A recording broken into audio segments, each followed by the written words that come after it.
You're watching Experience Comic Culture and Sales, streaming live daily to Facebook, YouTube, Twitch, and Twitter.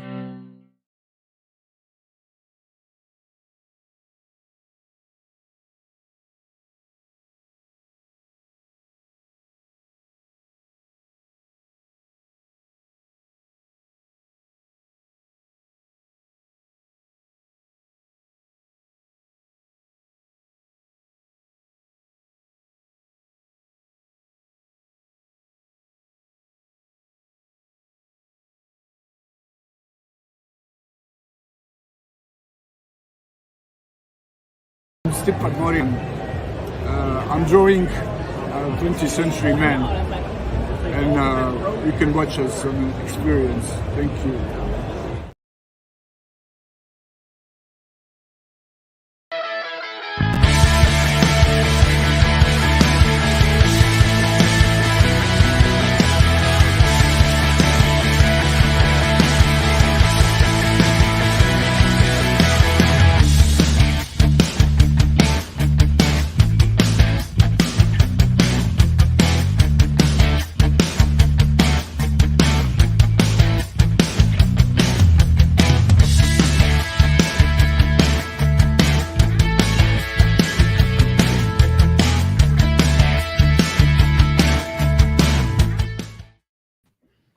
Hey, here we are. Happy Wednesday, New Comic Book Day.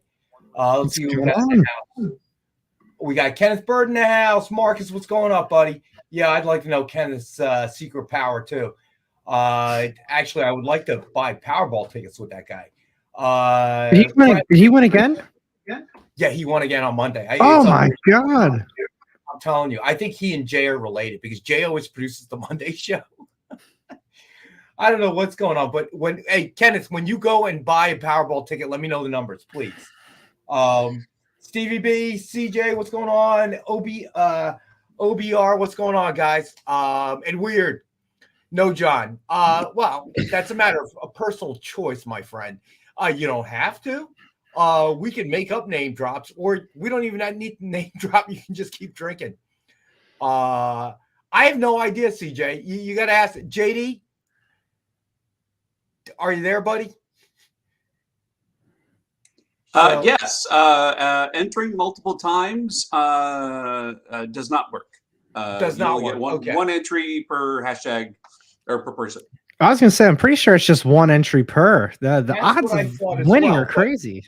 I didn't want to speak out of turn, so I look for professional a professional opinion to verify that. Yeah, so apparently no, CJ, it does not matter. You just got to be super lucky like Jeff Wedding. Again, if he's going out to buy a Mega Millions or Powerball ticket, please call me. Let me know what numbers you're right. Come along with them. Are you kidding? Jeff Wedding, what's going on, buddy? Lars, man, in and out today. You got it, buddy. All right. So, yeah, I don't know, man. It's just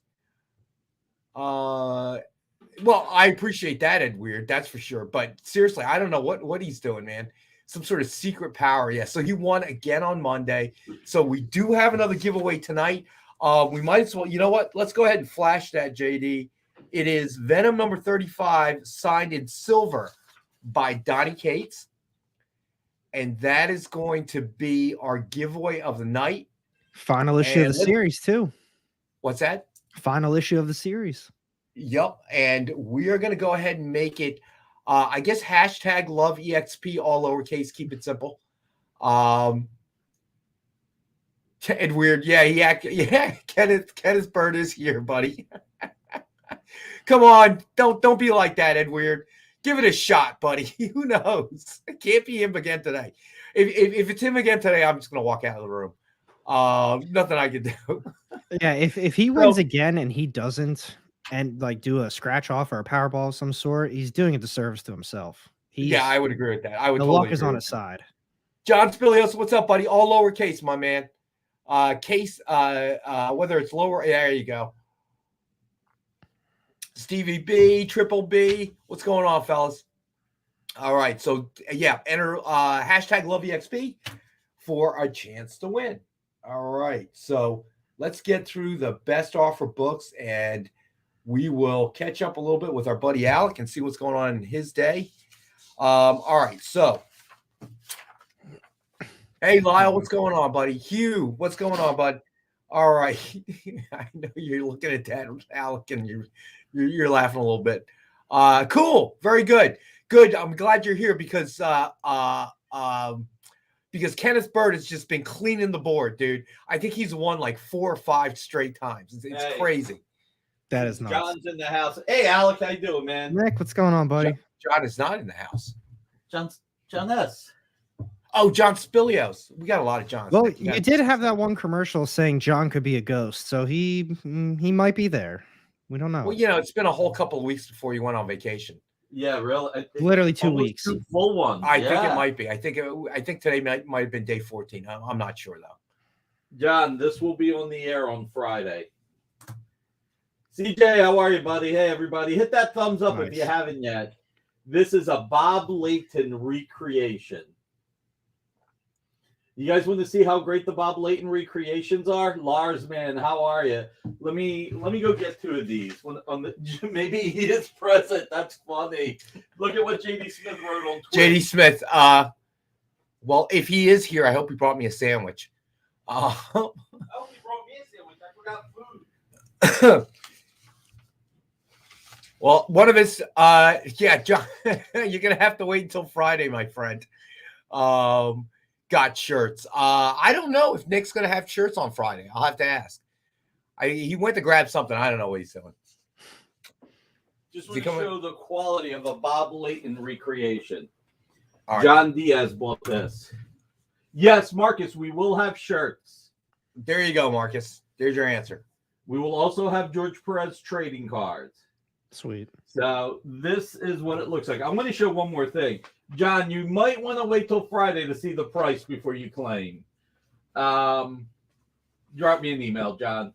I just want to show this black and white Iron Man cover recreation went for $2,100 on Comic Link last week. Wow. That's black and white. This is full color. And Bob did it at a solid. This is a little bit of a simpler design, but this was like $1,800, I think. And CJ, no, I will not. So Alec, Rex, you guys missed it on Friday. We had a best offer John Romita Jr. Superman cover. And the deal was if we didn't get to $4,500, so there's this one thing with, all right, I got to step back. Nick's shirt costs more than Perez. So stepping back real quick, Anthony, who does Dueling Dealers on Wednesdays, he's got a picture of pasties on his chest when he takes his shirt off. So my whole thing was if we didn't hit at least $4,500, and this was a $7,500 cover in 2013. So it's worth more now. If we didn't hit $4,500, I was going to take my shirt off and have stickies all over. So the whole thing was, please get us to 4,500. John Diaz kept saying, end of the line, end of the line. He put the line himself there. He just kept saying, and then thank you, Rippenstein. He super chatted $100 so I didn't have to take my shirt off. So we got to 4,500. So Marcus, Nick is such a tease. No, Nick is such a horror show. Because I will guarantee you, if I take off my shirt as well-rounded as I am, it will scare you. Look, oh, by the way, guys, this is true. Look at the comments, CJ Design. Somebody paid Anthony $1,000 to walk around San Diego Comic-Con for a day wearing diapers. So Stevie B, that's a good one. That's a good one. But I got a better one for you. Now that I've heard how Nick ran his Friday show, basically threatening to sell, thumbs up, or horror will ensue. I got a better one, Stevie B. If we don't sell out of everything tonight, Nick's going to come back in here and take his shirt off. No, I'm not. Yes, he is. No, I'm not. Yes, he is. No, I'm not. If I have to get muscle help, I will. All right. So there you go. So we have to sell everything out tonight. Otherwise, Nick will take off his shirt. So please, please, for all the children out there, buy everything on this rack tonight. I beg you. Nobody wants to see this. I just want to show one more thing real quick. I want to show the versatility of Bob Layton real quick. So this is Bob Layton doing Gil Kane, okay? Homaging Gil Kane. This is Bob Layton homaging George Perez. This is Bob Layton homaging Jack Kirby. How cool is all of that? So, where's your son at? Where's the doggy at, man? I haven't seen him in a while. I keep the door closed. She comes in and she's too annoying. She always wants to be held if she comes in. Then she scratches at me to pick her up, or to set her down, and then she scratches right away again. That's funny. Yeah. You know what? I'll let Rex and Alec do the name dropping. I'll let those guys handle it. Just start drinking because you're happy. All right, Ed Weird? And Ed Weird, by the way, real quick, thank you for sparing the world me taking my shirt off. The thread is not over yet. Mariano will take his shirt off. I don't care who takes their shirt off, okay? But that's the thread. It stands. Somebody's doing CJ it. Design beats me. Lastly, don't worry about it. All right, let's get to the best offers. All right, so first up, we've got Uncanny X-Men #2, signed in silver by Chris Bacalo. Suggested retail of $69.99. It is number 13 of only 20 signed in silver, and it is a best offer tonight, starting at $20. And remember, there are only 20 of these ever signed in silver. All right. And Weird, I don't know. I can call one of the artists. That's a name drop for you. All right. So next up. Okay. So this one I found it and as I was going through putting the show together. So this is something a little bit cool. So we've got the NAMM number 1 through 5 reader's copy set. Just was in one of the long boxes I was looking through, thought I'd bring it out, and it is going to be a best offer item starting at $1. So anybody that used to read or collect the NAMM, here's some reader's copies, issues number 1 through 5, and we've got it as a best offer item starting at $1. So there you go. Those are best offer items. So what's going on, man? What's been going on with your week, Alec? Man, not a whole lot. Pretty easygoing week so far. I'm gonna be honest, I haven't really done much. I don't know if you heard. I'm sure you've seen some stuff get posted about it, but they came out that new Pokemon game, and I have just been nonstop playing it. I did not know. It's fantastic. Is it? So yeah. So all right. So you're a big fan. I grew up with Pokemon, and it's still something that I've been doing it a lot still over the years. It's not related to that one they had a few years ago, was it? What was it? The one where people were walking around like zombies all over the streets? Oh my god, Pokemon Go! I'm not gonna Yeah. lie. I played so much Pokemon Go back then. Even up until a couple of years ago, I played a lot. But I haven't played it in probably in the last year or two. So is it like that or it's not? No, it's not like that at all. That you just walk around and there's Pokemon kind of in the overworld. You got to walk to it, click on it, and then you just spin the Pokeball and try and catch it. But nothing. This one's just an actual game, but it's an open world game, so it's cool concept than what it used to be. Gotcha. Yeah, a period of time I heard in Asia it was really big, and people were getting hit by cars and stuff. I would not be surprised. Yeah, it was becoming a real problem. All right, so other than that, so you've been playing Pokemon. Yeah, just that. I mean, I keep trying to work on some newer type of content to put out. The shorts, I have a lot of fun doing it, but I want to turn it into long videos like that, like actual breakdowns, review breakdown stuff. But working at it, figuring it out, seeing what works, what doesn't work. Gotcha. All right. So last Monday we talked about something that was fairly new. So we'll probably touch on it because I want to get your impression of it. Obviously, a lot of things shaken up in DC Universe after they hired Gunn Oh yeah. and the other guy as co-CEOs. Obviously, we've heard now that Jason Momoa will not be returning as Aquaman. Wonder Woman 3 has been put on pause, or I heard it altogether was canceled. yeah, you hear these rumors coming out. The director made some comments of which Gunn has responded to. It, nothing controversial, but it's interesting. The kind of direction it's going, and we kind of touched on Monday. It turned out to be a pretty interesting conversation. A lot of people were jumping in on it. But all right, let's get to another book before we get into that. All right, so we also have tonight. And this one is Bargain Basement Price Fantastic Four, number 584, signed by writer Jonathan Hickman. Cool. Yeah, Nick's right. Peter Safran, the other co-CEO. And it is number 11 of only 25 signed. And we have it for $19.61. Yeah, so Nick didn't hear about Aquaman. Yeah, so it's so apparently they want Momoa to not play Aquaman and move into the character of Lobo whenever that comes out. So that should be interesting. The annoying thing is I guess I don't really know how to really describe it. It's just, oh yeah, we don't want him to play Aquaman anymore. We're not going to move forward, but we would love him to play Lobo instead. I don't know. He did great as Aquaman. I don't know why they wouldn't at least continue with him on that. Granted, he would be a fantastic Lobo. But I mean, I guess I'm excited to see what they do at DC, but at the same time, I'm keeping expectations like at the absolute bare minimum. Well, it seems to me like they're obviously going to blow up.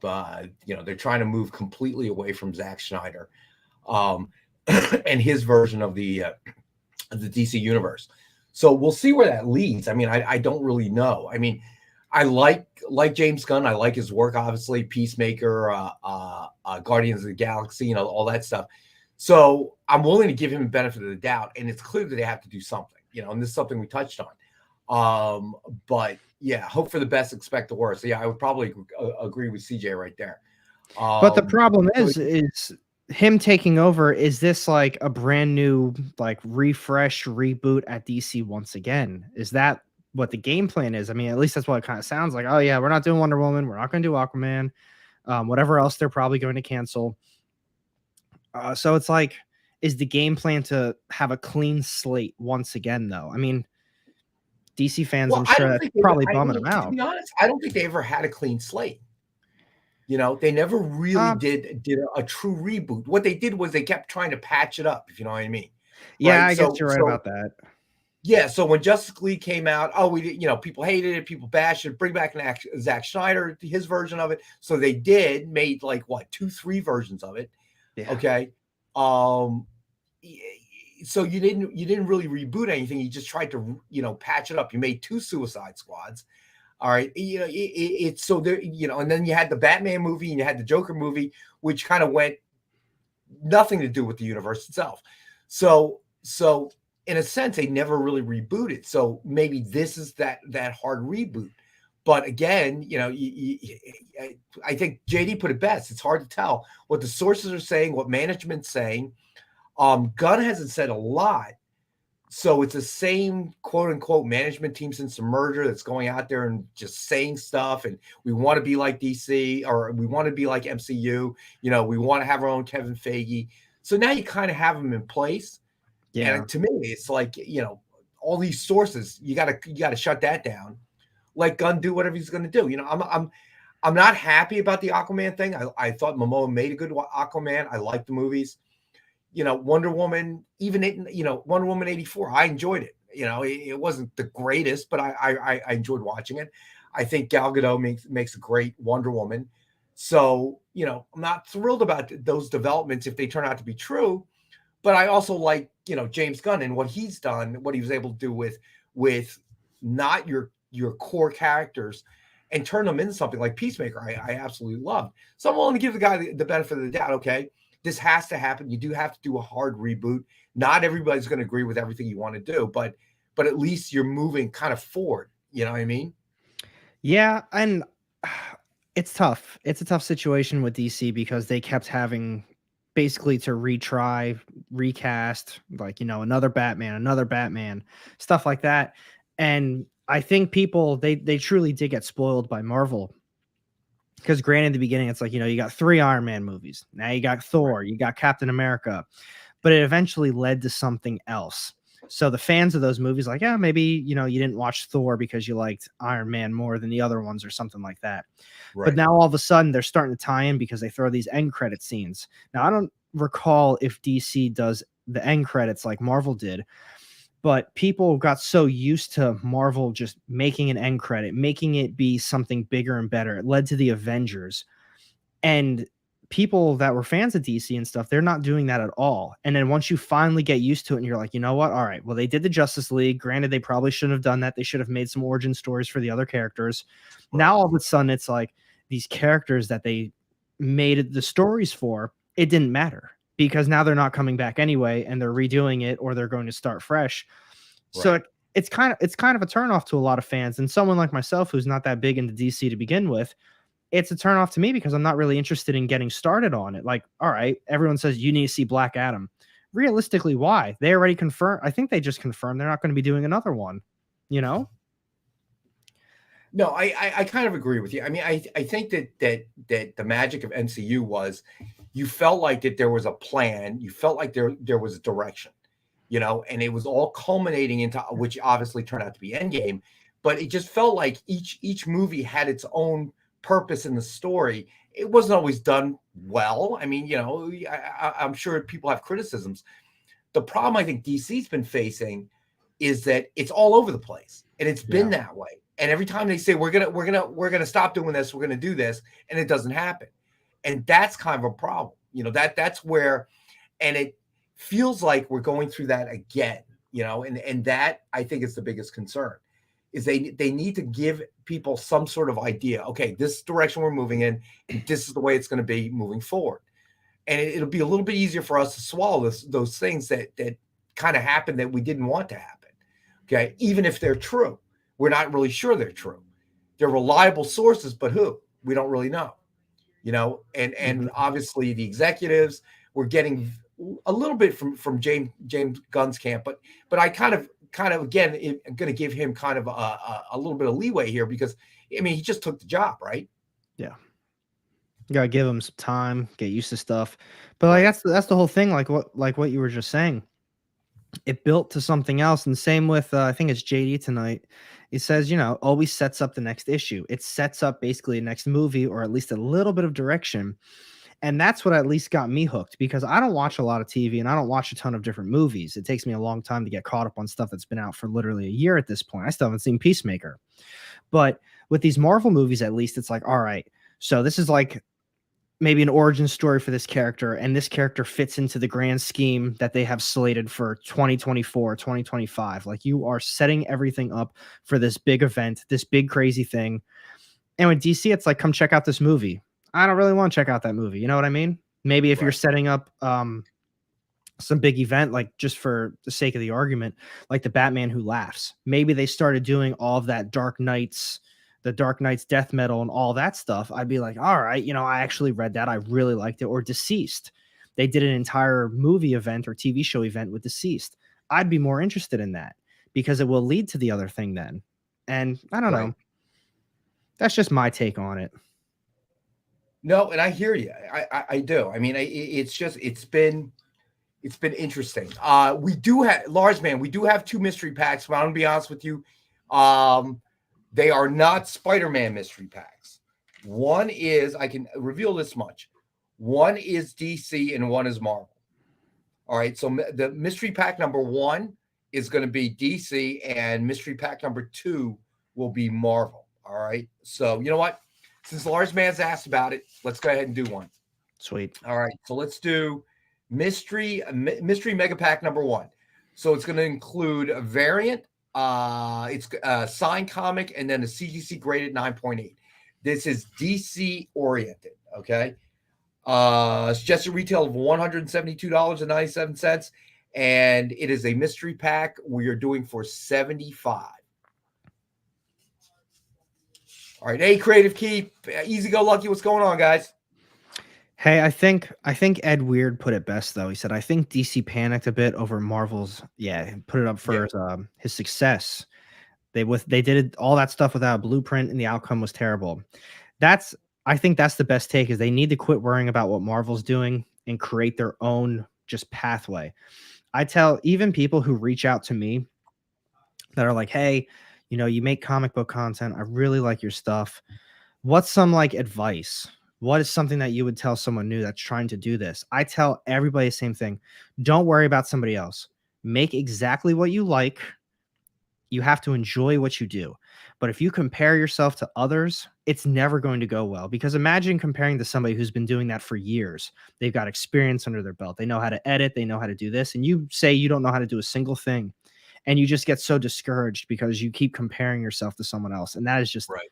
It's always just going to be, I always think that's just always going to lead to a failure when you just keep making these comparisons. You got to be yourself. You got to be unique and do your own thing. Yeah. No, I agree with that. I agree with what Ed Weird's saying, but I think, and I may have sort of alluded to this on Monday, but I think the problem is, and I think they did get that right. They needed a Kevin Feige, okay, to kind of try to bring it all together.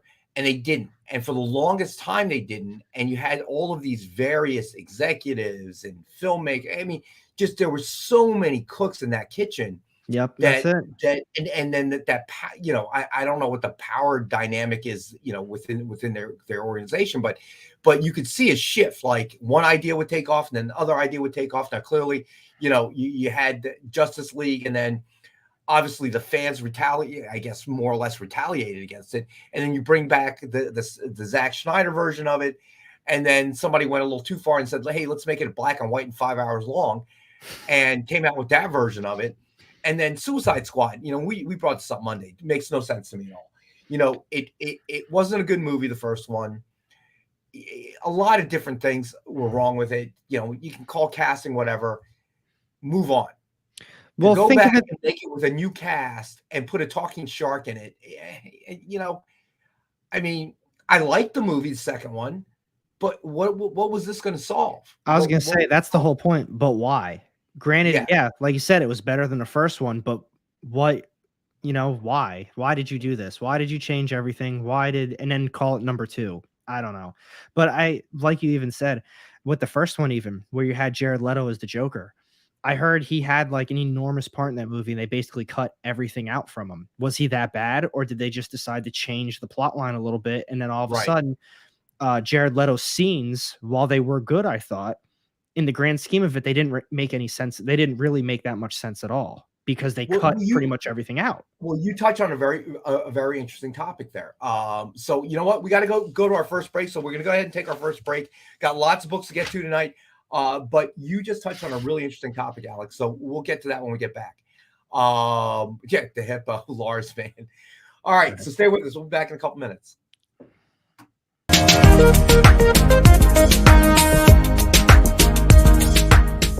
Thanks for tuning into The Experience. Help us out and hit subscribe over on YouTube and click the bell when you do. Need some help? Scan the QR code in the bottom corner. You just finished the last episode of your favorite news show and you just have to talk about it. But all your friends are ghosting you because of that incident last week at the buffet. Oh, you know the one. What you did to that chowder. Ugh. Keeps me up at night. So what do? Join writer Dan Wickline as he breaks down all your favorite pop culture media. Whether it's a review of the latest nerdy TV show or a dive back into the history of your favorite comic characters, Dan's ready to discuss all the hottest topics live. Join the conversation as Dan live streams Tuesday through Thursday at 5 Eastern, 2 Pacific on Twitch, Twitter, YouTube, and Facebook. The Dan Wickline Show on The Experience, Comic Culture and Sales.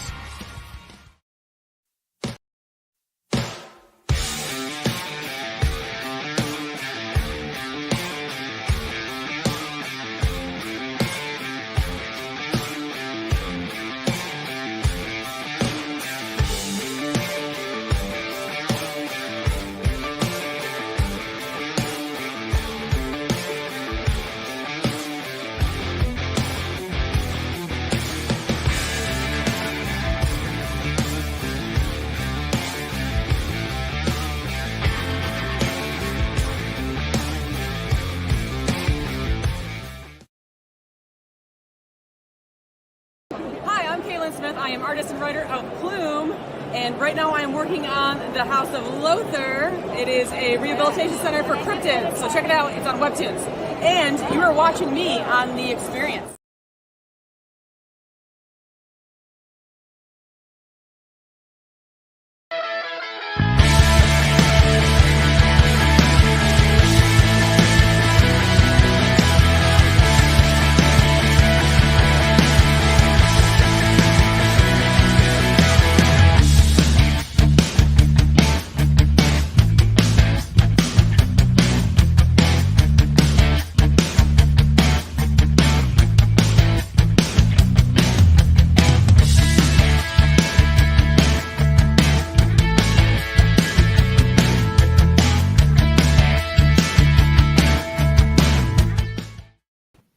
All right, and we're back. We're talking. If you just joined us, we're talking about all the actions happening in DC, all the announcements coming out, and so on and so forth. And you brought up an interesting point about Jared Leto, and he was going to be the Joker, and then all of a sudden he wasn't the Joker, right? And then you heard Birds of Prey was going to be one way, and then it turned out to be another way. And I think all of this is just examples of how, at any given moment throughout the history of the DC universe, somebody can have a differing opinion, and without that Kevin Feige to really bring, no, we're not going that direction because we've already planned to go in this direction. And that's what caused a lot of this. You know what I mean? It's all right. So I thought Jared Leto's Joker was good. I enjoyed it. Didn't seem bad. No, didn't seem bad. And they decided they're going to go in a different direction. And then they went with the Joaquin Phoenix, which was totally unrelated to the universe. Okay, and I think somebody else mentioned it. I think it might have been John Spilios, how they did that, and then the Batman, and then obviously the Joker, but they're not connected to each other either. Yeah, so that's the problem too, because I think Joaquin Phoenix Joker, I thought he did an incredible job. I thought that was a fantastic movie, but I wouldn't want him as a Batman versus Joker type of Joker. You know what I mean? Like, that's not the Joker that I envision for a movie, right? And like you know that. What? And that's fine for everybody. I mean, I was kind of like this on Monday. I didn't really argue.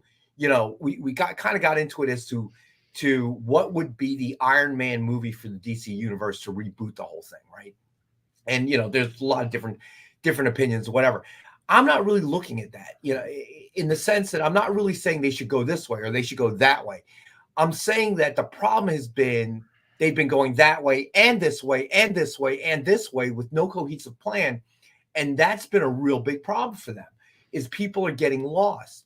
It's like, so there isn't that, how do I put that? There isn't that urgency, okay? In the sense that, well, I don't want to have to see I have to go see Joker because Joker is going to relate to what's going to happen, in the future in the DC universe, or this particular Batman is going to be woven into the universe this way. None of that really exists. So yeah, Joker was a good movie.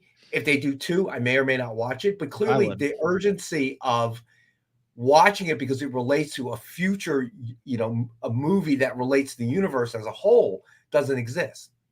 No. And that's been, and I thought that, the hiring of Gunn and all of that would bring some sort of cohesiveness. But again, how much can the executives stay out of it? That's the key, because they have been the problem, in my opinion, with the DC universe as a whole.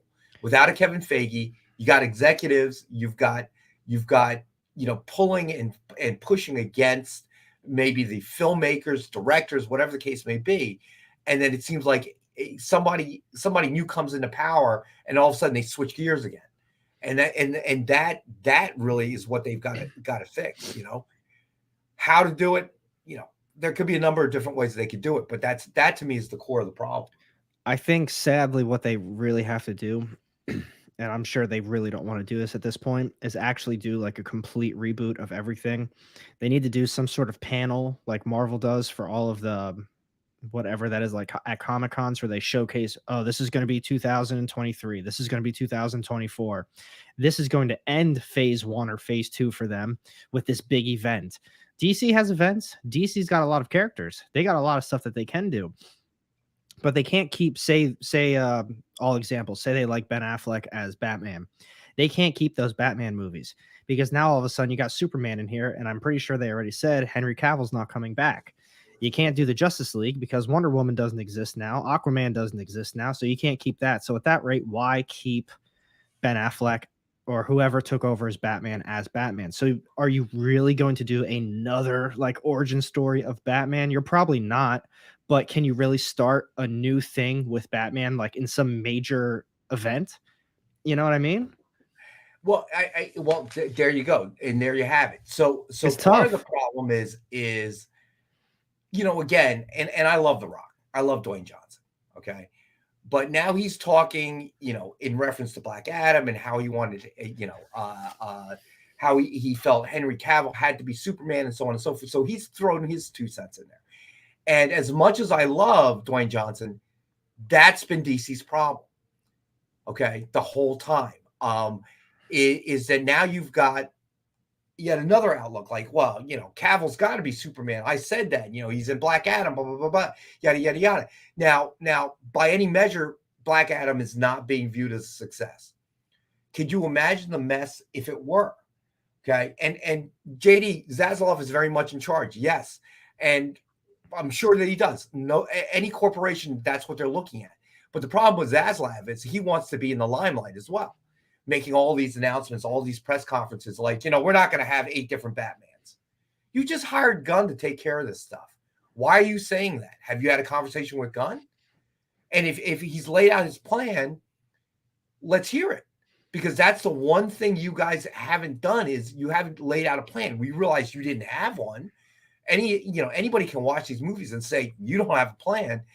Now you hired Gunn. Why don't you let him do his thing?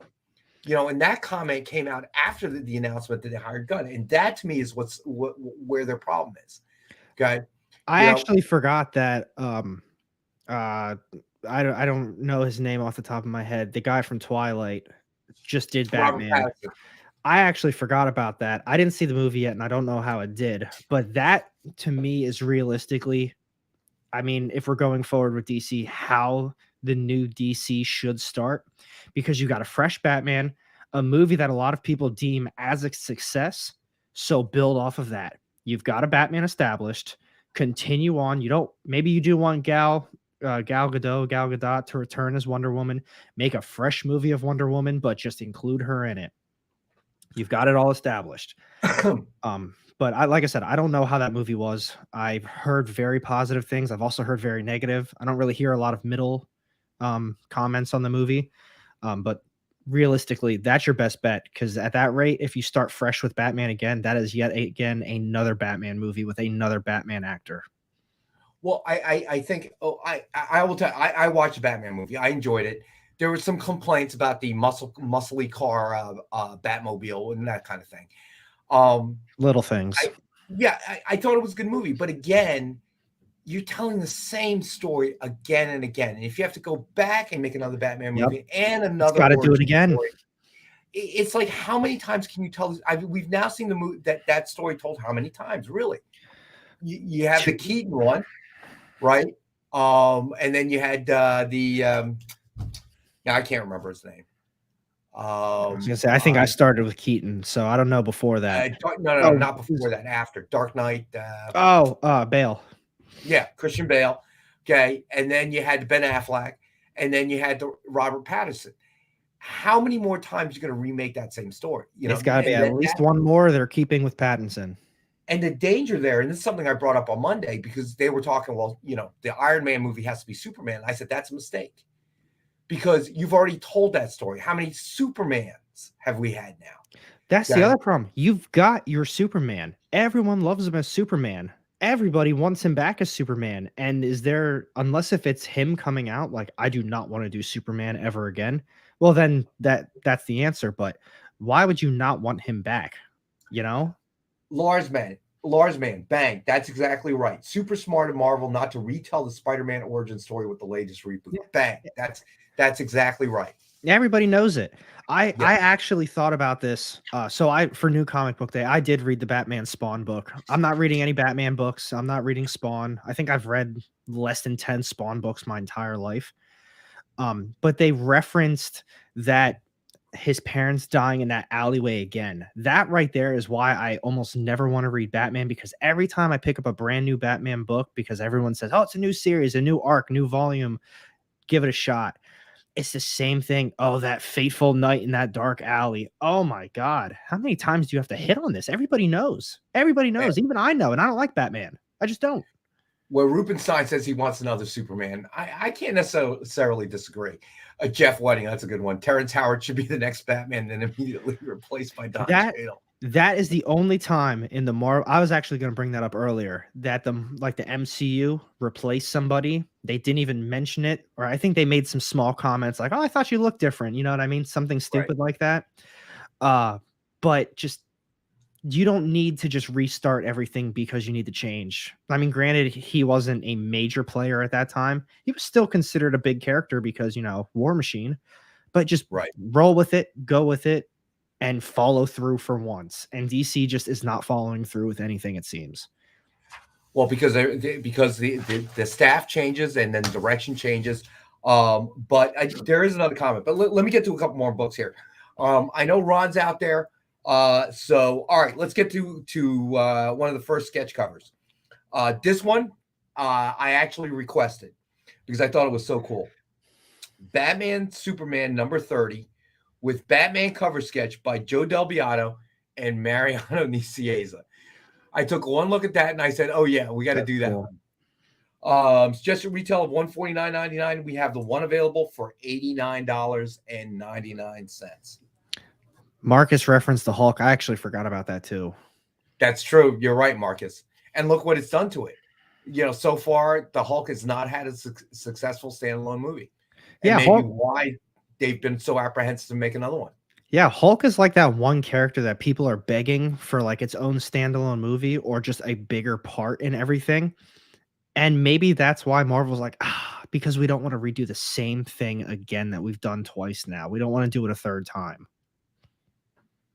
Yeah. That oh my God, we can go on for the rest of the show about this because it's a good conversation though. It really is. Yeah, there is another thing that I see that is a danger when they keep redoing the same story with a different actor and a different time. Mark says Hulk can't be made. Universal owns distribution rights. I did not know that. I didn't know that either. I don't know. I don't know who's punching Batman out the window, to be honest with you. It's kind of purpley, so it could be the Joker. I'm not sure. I wonder if Mariano's still in the office. I'd ask him. I thought at first it was probably Two-Face. That's what I was getting. I could be wrong. It could be. That could be as well. It's the Phantom. Good one, JD. All right, let's get to another book here. All right. You know what? Let's do another sketch cover while we're at it. All right. So this one is Mighty Avengers #1, signed with Moon Knight cover sketch by Joe Del Beato and Mariano Nicieza. Suggested retail of $149.99. We have the one available for $75.19. Man, his coloring it's so unique. Every time you look at one, you automatically know it's his. It's got like the purple pink. This one's pink and green, it looks like, or red and green. But it always just like contrasts with the actual drawing. It's always very well done. All right, John Spilios, you got it, buddy. That's cool. All right. Let me see. Jay Burns says Spider-Man was an anomaly. He liked the third movie in the best in the series. They can make it. You know what? Somebody earlier said that, you know, maybe their mistake is trying to create another Avengers, you know, so with the Justice League thing. Maybe that's right. You know, maybe you don't have to follow that formula. I don't know. I think that's an incredible formula, though. I really do. I think what Marvel did, when I said earlier that, you know, you need to do your own thing, you need to be creative. Right.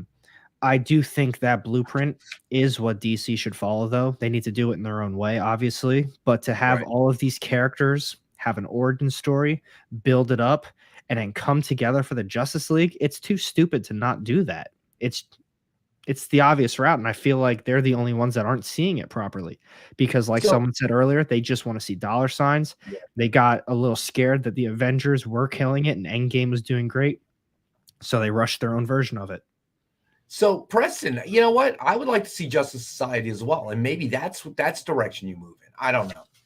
I don't know. You know, the problem with, well, let me get to a couple more books, but the problem with staying with the core, and I understand the reason to stay with the core, so a Superman or a Batman to try to attempt to reboot it, I think in this instance it would be a huge mistake on their part. All right. Oh, you know what? Let me throw this out there and remind everybody. Gargoyles obviously came out last week, last Wednesday. We still have some available, so I'm going to throw those out there for anybody that didn't get a chance or did not watch last Wednesday's show.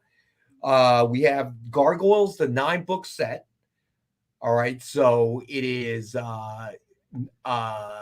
variant covers plus 3 blank variant covers, which at some point I'm sure we're gonna make available cover sketches, sketch covers. With those covers pertaining to obviously the Gargoyles, but you get the complete 9-book set, all number 1s with different covers, and we have them for $36, and obviously for the entire set, and we have multiples of the sets available.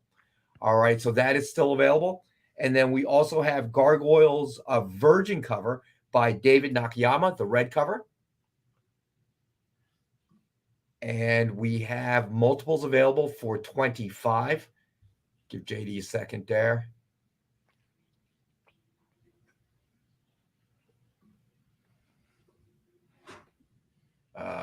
There we go. All right. So this is the Virgin cover. So we have this available for $50. And this is David Nakayama Virgin cover.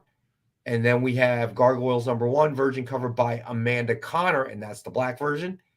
And we have that as well for $50. So that is still available, and we have multiples. Does it have Ken Hazer's FOC cover? I don't believe so. I'm not absolutely certain, but I'm pretty sure it does not, my friend.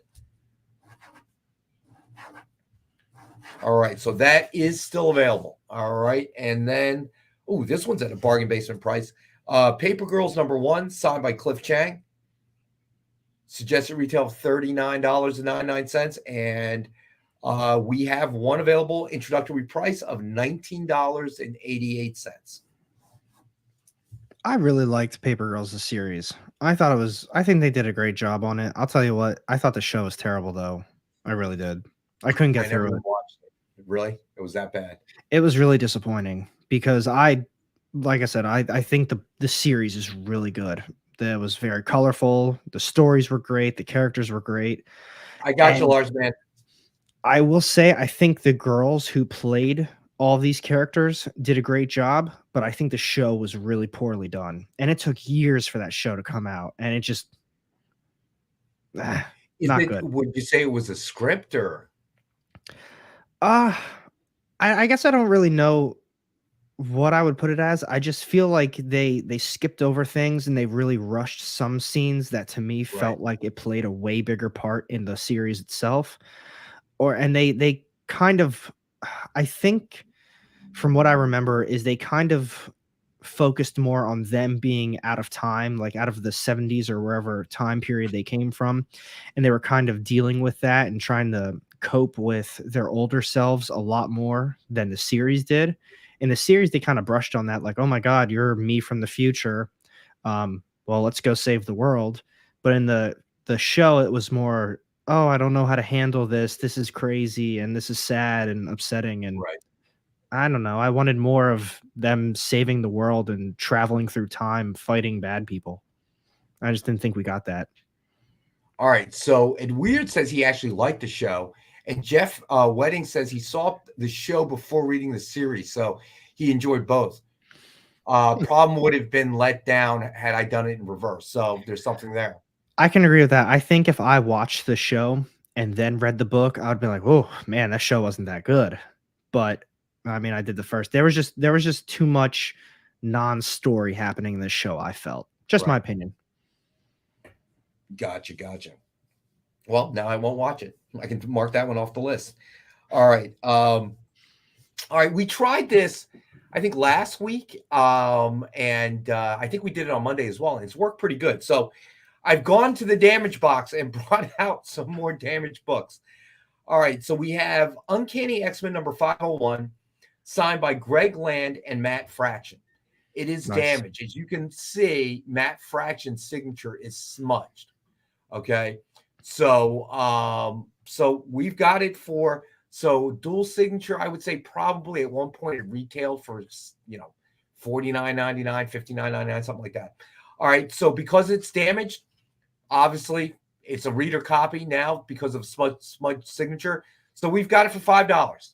All right. So if anybody's interested, Uncanny X-Men number 501, signed by Greg Land and Matt Fraction. The Matt Fraction signature is smudged. We have the book for $5 if anybody's interested. All right. So Ed Weird says he hasn't read the books yet, so maybe that's why I really like the show. Yeah, maybe, Ed Weird. Maybe that's the trick. You can't read the books and then watch the show because you'll be ultimately disappointed. So That's how I feel like I always am. I'm always disappointed when I go from the book to the show. It's hard. I mean, that's not just with comic books. It's probably even with novels and things like that, they try to translate into a movie. Yeah. If you've read the book first, you usually come out with kind of a that kind of sort of feeling, because books, even comics, they're always going to be more detailed. They're always going to delve a little bit more into the storyline, whereas with a movie, you're restricted by the amount of time that you have to tell the story.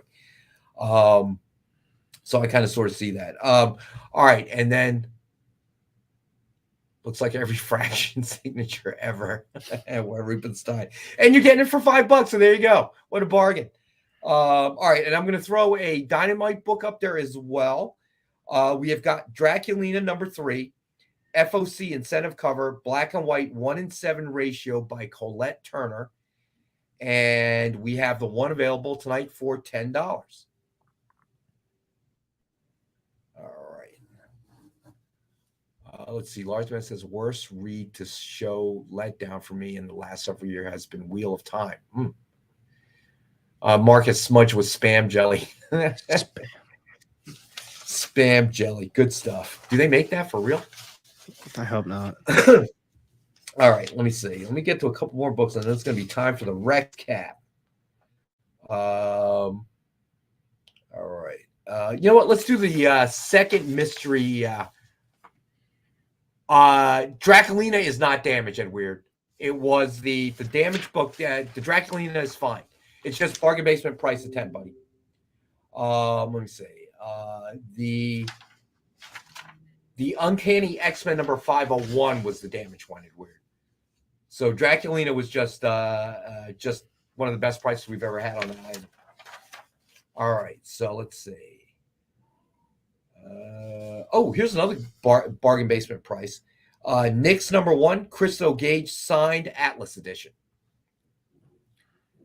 Suggested retail of $49.99. Hey, Thomas Bishop, what's up, buddy? And tonight we have one available for $10. And there's nothing wrong with this one either. Just a bargain basement price, guys. Nick's number 1, Christos Gage signed Atlas edition. Suggested retail $49.99. We have the one available tonight for $10. Yeah, so my point about shouldn't we have Post-it notes on that one? I don't get it. All right, John Spilios, you got it, buddy. It's yours, my friend. So the problem with going back, in my opinion, real quick, you know why some of these prices are so good? I don't even have a veggie sandwich. This is what I'm eating tonight. Oh, JD, pasty notes, good one. All carbs. No substance. Well, you could have some instant noodles, a couple noodles. More That's carbs. a good idea. In that more case, carbs and sodium. Post-it notes to black out the boob. Oh God, that's weird. Oh man. All right. So then, but my thing is, if you go back and you try to reboot, oh, Marcus, Nick's afraid to bring him out in front of me. Rudolph. The problem is if you try to do a Superman or a Batman reboot to the universe, it's inevitably always going to be compared to all the other ones, right? You know, so Superman starting with Christopher Reeves, you know, all the way up until current day. Okay, even that guy Brandon, what's his name? Brandon Roosh or something like that. He played the one movie, and then he became the Atom in on CW. He made one movie. Yeah, he made one movie. I think he was a bad Superman, you know, just different. Yeah, thank you, Marcus. Is that, and if you do it with Batman, you're going to do the same thing. It's going to be, everybody's going to go back and compare it to every version of it, you know, starting with Michael Keaton. So you're going to have to move off of that. You know, you're going to have to find some other key character. And that was kind of our debate on Monday is what character should it be that should do the reboot? In my opinion, Batman, Superman, bad idea. Bad. Okay. Because you're not really starting clean. Nobody wants to see another reboot or version of the origin story. No. So, you know, that's not going to work. So you got to take, you know, kind of like MCU. Who's Iron Man?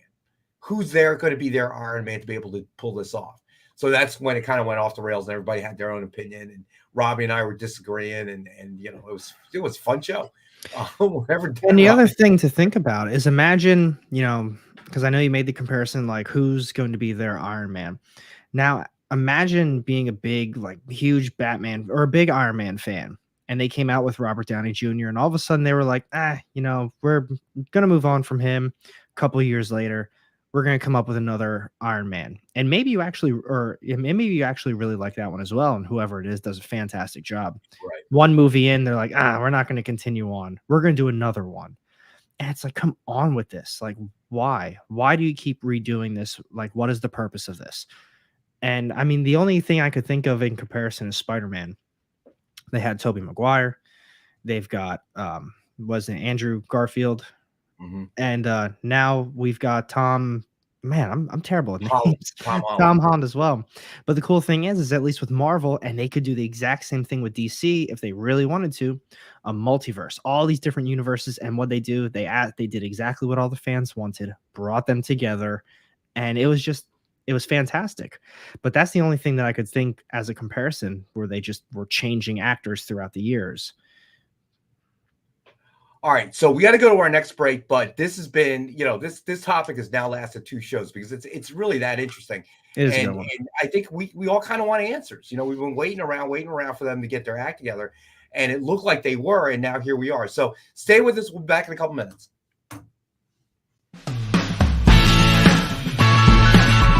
Join the party.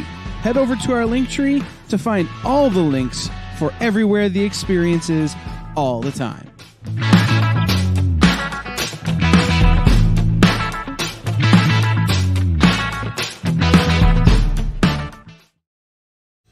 You just finished the last episode of your favorite news show, and you just have to talk about it. But all your friends are ghosting you because of that incident last week at the buffet. Oh, you know the one. What you did to that chowder. Ugh. Keeps me up at night. So what do? Join writer Dan Wickline as he breaks down all your favorite pop culture media.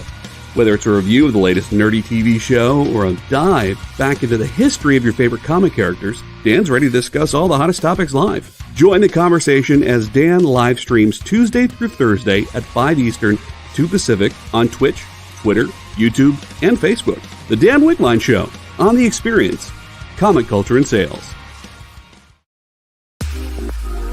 You know how when you go to Comic-Con, after Comic-Con, you go to the hotel bar, and there's a whole bunch of people playing music and dancing, and you've got Pikachu and Lara Croft Tomb Raider doing the cha-cha slide just down from Deadpool and Batman and Wonder Woman? That's every Saturday night over on the Experience Twitch channel. Join Taji Beats for the EXP Dance Party, exclusively on Twitch, twitch.tv/the_EXP.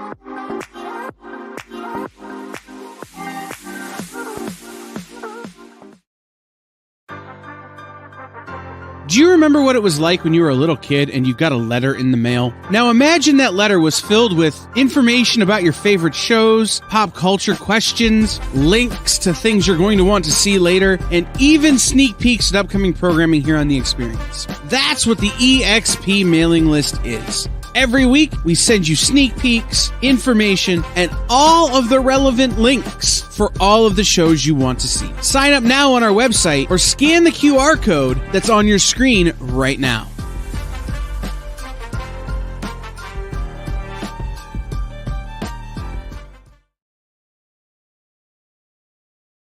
Hello, my name is Afrim Jambalai, writer and creator of The Legend of the Night Owl. You are watching The Experience.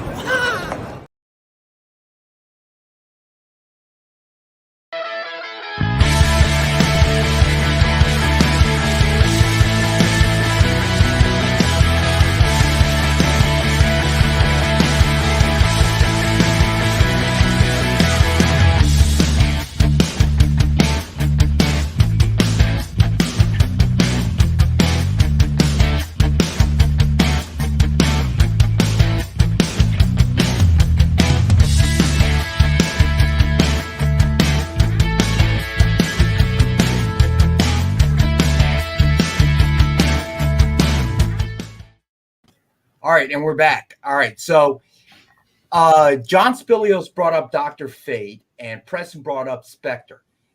So the question becomes this. Are either of those characters as well known as Iron Man? See, so I don't know. I think Dr. Fate would be interesting. To me, I'm going to be honest, absolutely not. Yeah, I would tend to agree with you there. So you need somebody. I mean, you know, we got to be honest. I disagree with you, JD. I do disagree with you on that. I think that he wasn't as well known as the core characters, perhaps, but he's well known enough. You know, a guy in a metal suit. I think he was well known enough. Not huge, but I think he was a little bit more known than, say, a Dr. Fate or a Spectre. That's my opinion. Marcus, I know what you're saying, but again, you know, I don't know. I don't know. This is super quick, only because we're on the topic of Iron Man, and I was talking about Batman earlier, where if we get another reboot or a comic of some sort, and they just have to hit on, like that Dark Knight in the alley where his parents died, where I'm just tired of that. Marvel came out with a brand new series, The Invincible Iron Man, today for New Comic Book Day. And once again, they do this for Iron Man all the time, where they started off as some sad story where he's just like in a dark place. And he's not just like good about himself. And it shows him drinking. And it's like, I'm so tired of this too. That's what they always hit on. But I will admit, it was actually a really well told story for this first issue. It's kind of he's doing an autobiography of himself. So he's narrating it and he's saying, like, this was me over the years. So if you're interested in Iron Man, you don't know anything, they kind of do a good job doing a brief little history, but actually solid first issue. But you can continue. I'm sorry. I just same. No. Same thing. No, because Marcus and John, they're saying that Iron Man was not known. I can't necessarily agree with that, but I agree with what John Spilios is saying about Robert Downey Jr. He did make that movie. He was well cast in that role. We didn't know what we were going to get, and his just the way he portrayed the Tony Stark character worked. Yeah, you know, it was a great approach to it. So, needless to say, the casting is going to be really important. But who that character is, you know, we could debate, you know, Dr. Fate, Spectre, or another character. But what I am certain of is you cannot do it with a Superman or a Batman, because it won't accomplish what you're trying to you know, what the goal is there, you know, because only thing that's going to happen is it's just going to be compared. And somebody else mentioned, yeah, I forgot about that, what they did with Batman after Keaton. You know, you had all of Val Kilmer, you had George Clooney, you had all these Batmans, right? But that was a period prior to the MCU. So it was just, you know, they found the golden goose and they were trying to get more of those golden eggs laid. And you know, they just kept, and then eventually even that didn't work. The script, the casting didn't work. I don't know, worst Batman during that era. Keaton, I thought Keaton was fantastic. Obviously, Christian Right. Bale revamped that whole thing. I loved his Batman. George Clooney, I thought was maybe the worst, or maybe it was just that movie because I kind of like George Clooney as an actor, but He's a he good didn't. actor. Yeah, Val Kilmer maybe. I don't know. But that series of movies, they were bad. They were just bad. Batman 3 was supposed to be Burton, Keaton, and Marlon Wayans as Robin before the execs scrapped it. That would have been interesting, actually, if you're asking me. Back credit card. That's right. I remember that. So I don't want to put this on George Clooney because I think he's a wonderful actor. It's just that was a horribly written script. The whole thing was just, I don't know. The Val Kilmer one wasn't too much better. But again, that was a period of time where there was a vacuum. There wasn't a whole lot going on. So, they could sort of get away with it in a sense. So this DC reboot will be very different, in my opinion, because you have all of this behind you that you have to overcome, beyond their own incompetence, really. But then beyond that, you have all these expectations that didn't exist when Iron Man came out, when the numerous iterations of Batman came out after Keaton. You didn't have to, now expectations are way up here. And that's the problem. I agree with Ed Weir. What they did to Bane was kind of unforgivable, in my opinion, as well. All right, let me get to a couple more books here because we actually did overload a little bit. So then we'll do a Rex cap. All right, so we got Uncanny X-Men number 266. It is the facsimile edition, signed in gold by Andy Kubert. It is number 9 of only 25 signed, and we have one available. It is a 5-star at $50 book. And Andy Kubert's signature is a tough one to get these days. So we have that available as our 5-star $50 book. Iron Man, who's going to replace it? Kenneth? I'm not entirely sure what that means.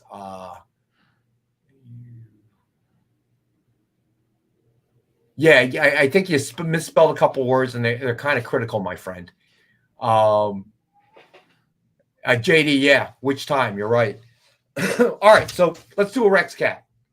All right, start off the Rex cap. As always, we have the Dynamite 10-pack reader set, 10 random Dynamite titles, cover price of $3.99 or higher. So it's suggested retail of $40 or higher. And as always, we have it as a thank you, $5 for the entire set, 50 cents a copy. And if you buy more than one, as always, we'll try to make sure we avoid any duplications. All right. Then we did Fantastic Four number 584, signed by Jonathan Hickman. It is number 11 of only 25 signed. We have one available tonight at $19.61. Then we just did Uncanny X-Men number 266, facsimile edition, signed in gold by Andy Kubert.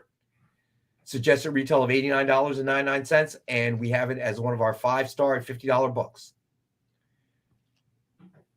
Then we did Uncanny X-Men number 2, signed in silver by Chris Bacalo.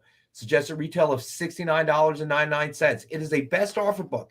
It was starting at $20, and nobody's actually put a claim for it. So we're going to do a Rex special, and we're going to have this as a best offer starting at $15. All right.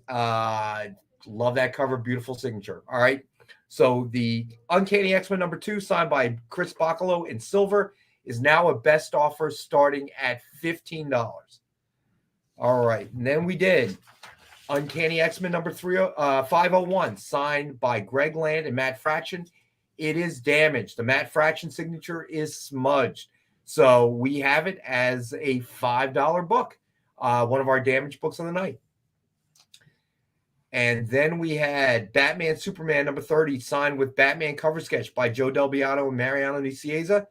Suggested retail of $149.99, and we have one available for $89.99. Then we did the NAM number 1 through 5 set readers copies, and it is a best offer item starting at $1.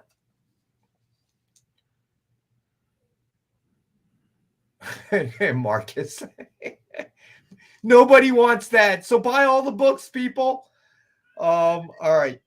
So then we had Draculina #3 FOC incentive cover, black and white 1:7 ratio by Colette Turner. And we have the one available for $15. Then we did the Mystery Mega Kit #1. It is a DC Mystery Mega Kit, and it includes a signed book, a variant book, exclusive variant book, and a graded CGC 9.8. It is a mystery pack, and we have the one available for $75. And then we did the Gargoyles. All right, so these are still available. Came out last Wednesday. Gargoyles 9-book set. And we have that, the entire set. You get all 9 books for $36. And we have multiple quantities of this one.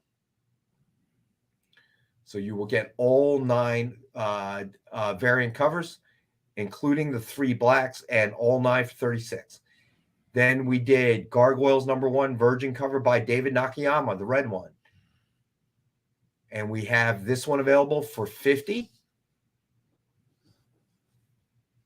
And then we did Gargoyles #1 Virgin cover by Amanda Connor, the black version. And we have these available for $50 as well. All right. So let's see. Where Rupenside says Leonardo DiCaprio for the next Iron Man. Well, that would be interesting if nothing else. That's for sure. All right. You know what? Let's do our last. Oh, you know what? We have 2 cover sketches left. All right. Let's do this one. The Walking Dead #150, signed with Negan cover sketch by Ken Hazer. Suggested retail of $89.99, and this is our bargain basement cover sketch price of the night. We have the one available for $19.92, the year that Image first started. Let's see. All right, there we go. That was the Rex cap. So Large Man still thinks the guy that played Eddie on Stranger Things would make a good Iron Man. But they don't need to make another Iron Man movie. They could, but they don't need to. That's the thing. So, I mean, I'd be interested to hear what everybody thinks would be the right character to kind of reboot the DC universe. Definitely can't do, in my opinion, you can't do Superman. You can't do Batman. Flash I think would have been a good jumping off point, but that movie now with all the nonsense and all of the delays and, you know, all the craziness, and obviously it was made prior to Gunn and his team coming on board. What are you going to do? You know, that probably can't be the reboot movie. Although it sounds like they're still going to release that one no matter what. So I don't know how that goes up into the, you know, James Gunn's new DC universe. Which is crazy because of all the things that they want to cancel and they want to do. You're going to continue on with that movie knowing that it's probably not going to be anything after this. You know what I mean? Yeah. Yeah. And the problem, the problem certainly extends beyond that, because I just heard they're canceling, you know, obviously Westworld is getting canceled on HBO. Good. But more than that, they're going to remove Westworld not too long after that. From the platform completely. And which doesn't make any sense to me. You know, it was very popular. You know, ratings have fallen. You want to cancel it. I get it. But why are you removing it from HBO? That's weird. But I will say, when I first watched Westworld, I was blown away. I thought it was incredible. Like that season 1, I was dying for season 2.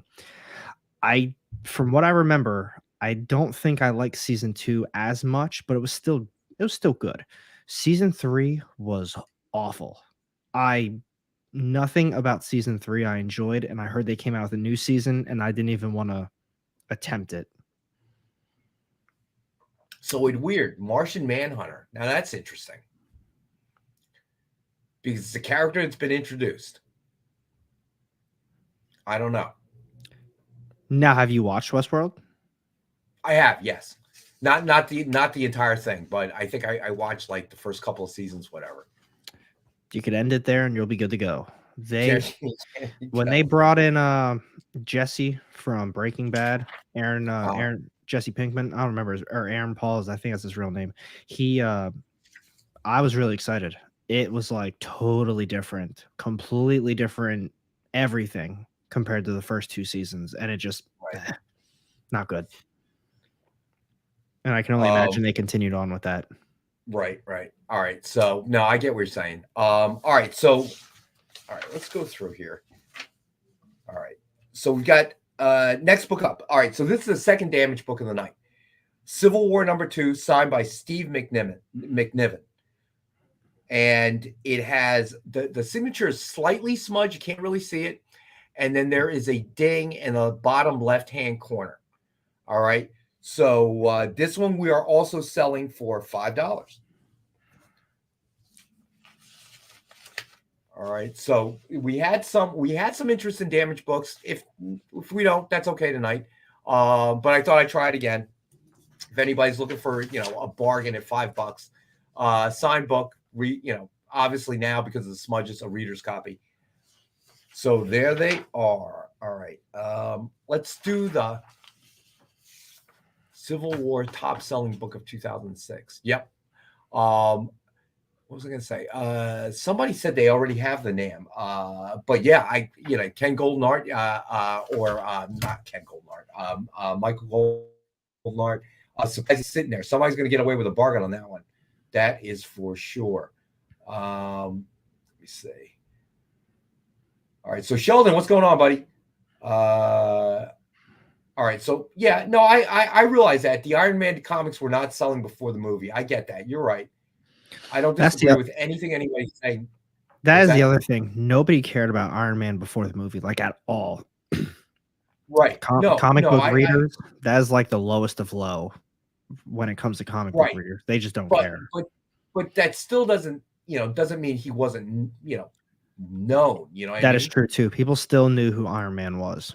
Like the OGs, Iron Man, Captain America, Thor, Spidey. Right. Like that's a name that people know. They might not know the character well, the comics at all, but they will recognize the name if they see it. So I wonder, I guess for me, I wonder how, just in terms of Dr. Fate and Spectre, are they as well known? I don't know. So I guess we'll see. I mean, they're going to have to do something.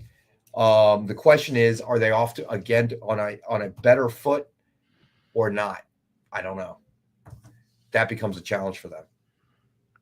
All right, so let's get to the last sketch cover of the night. So it is Hunt for Wolverine #1, signed with Werewolf by Night cover sketch by Joe Del Beato and Mariano Nicieza. That one's already sold. It's gone. What suggested retail of $149.99. We have the one available for $72.19. That's so cool. Did anyone snag the Walking Dead one? I don't remember, with Negan. I don't think so. Oh man, I love The Walking Dead so much. Yeah, kind of sorry that the the series is over, but it had to end at this point. Oh, I don't watch the show. Comics were too good. I loved it. I loved every bit of it. Read all 4 compendiums in probably interesting like 3 weeks. I enjoyed the show. It was good. I was binging it for a while. I heard it got good. I quit around probably season 4, I think. I was like, I'm just kind of over it. I'll wait to see where they go with it. And then I just never continued. But man, books were so good. All right, so hold on a second here. All right, so let's do a couple of Dynamite books. So next up, we have Draculina #1, Incentive Virgin cover, 1:10 ratio by Judy Jong. And we have the one available for $15.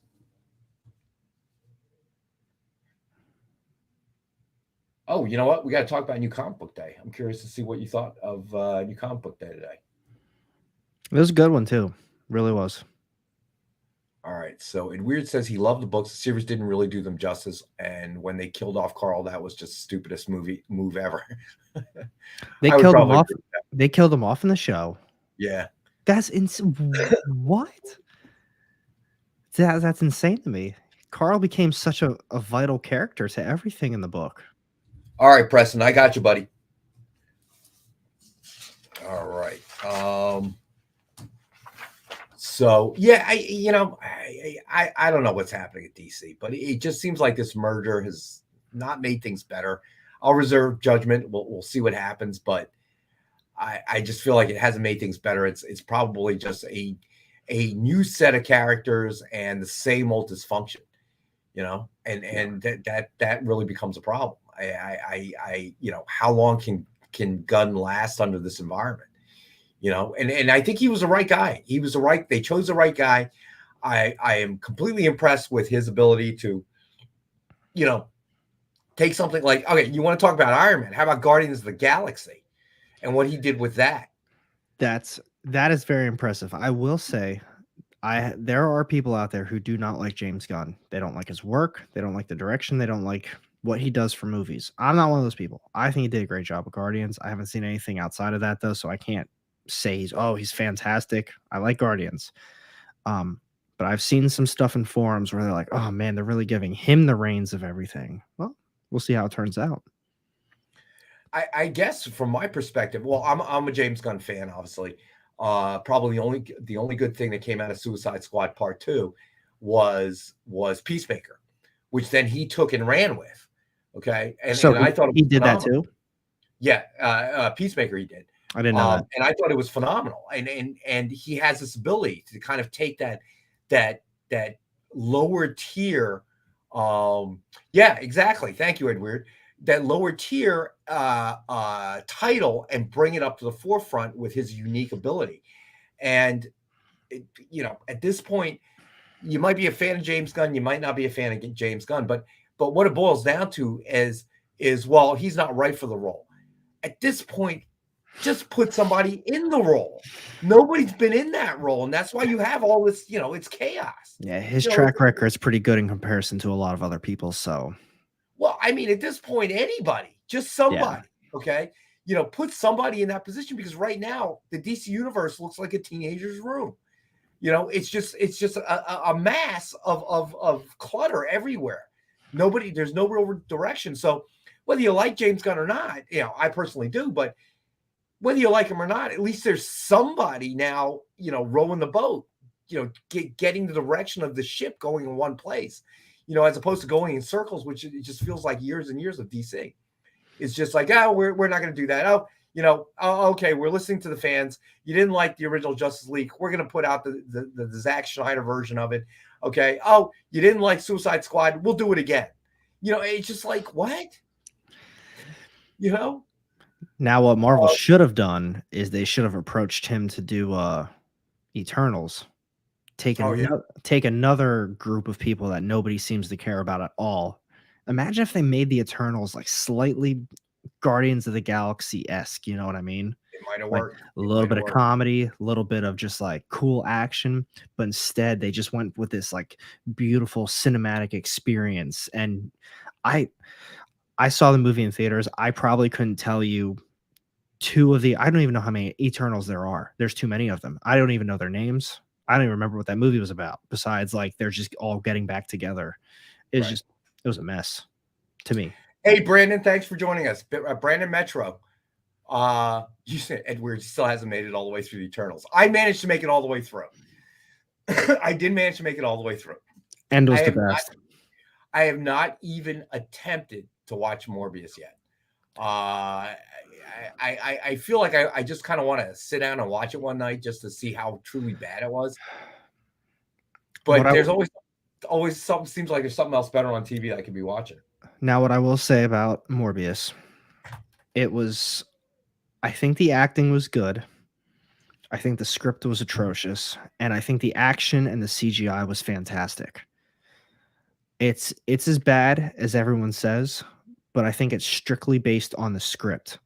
If you can somehow get past that, the action scenes are awesome. Right. The dialogue between the characters are average, maybe some parts above average.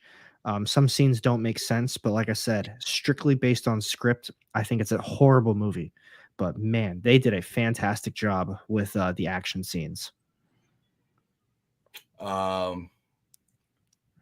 You see, you didn't like Jared Leto. You made a comment about him earlier too. I think he's all right. You know, I I like wouldn't. Jared Leto. I I think he's all personally, right. yeah. Yeah, I haven't seen Morbius. I liked his Joker. And weird says he actually likes Morbius. The problem is you can't have an epic movie about a Spider-Man villain without Spider-Man. Well, that's See, yeah. that was my problem too. And I seriously think the reason that all of these Sony movies are terrible is because they've got like they're literally doing exactly what DC does. Think about it. All right, let's just bring Venom and then Carnage and Morbius into the fact. Well, you can't have any of that without this character. Do it anyway. What is Right. DC doing? Do it anyway. And none of it's working. Nobody likes that side of Marvel. They say, "Oh, that's just the Sony movies." It's the same thing. Sony Marvel movies and DC movies, basically the same failures. But then you got regular MCU, phenomenal because it's built up. They love it. Now imagine you casually threw Morbius into like the Spider-Man movies, like Jared Leto gets introduced as a doctor or something, just slightly, nothing big, and bang, all of a sudden it makes sense.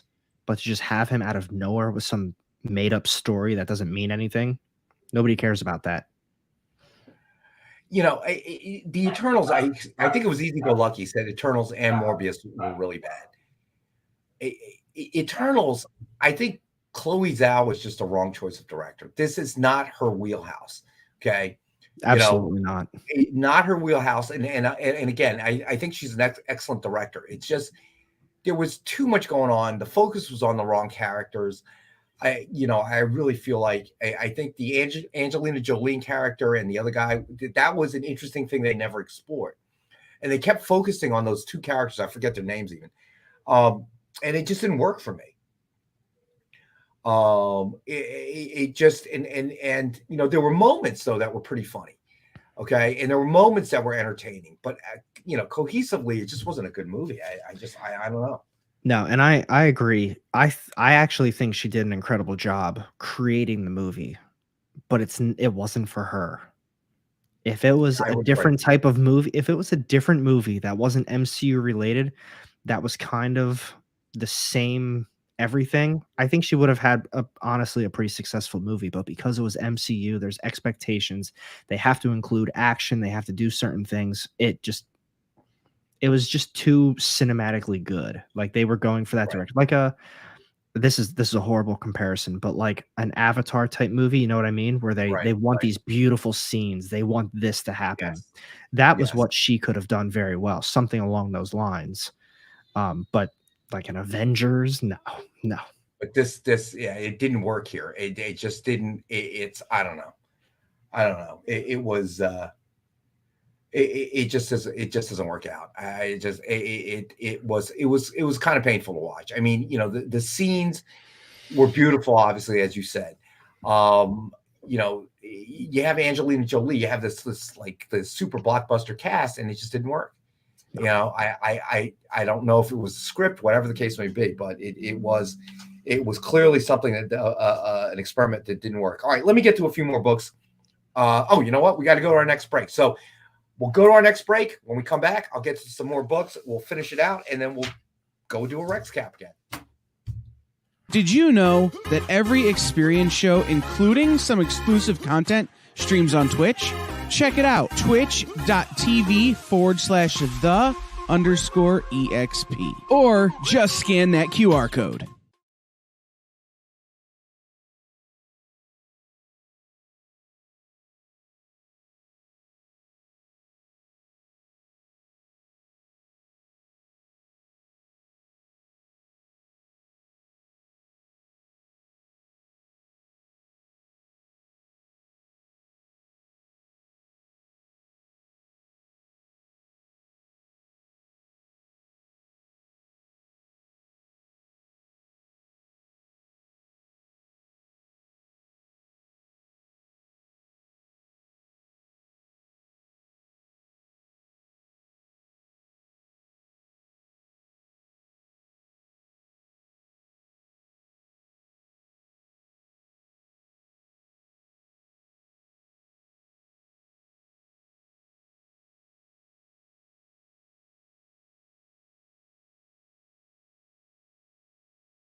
Lee, and I'm working on Carmilla the First Vampire, coming out by Burger Books with Amy Chu, and you're watching The Experience.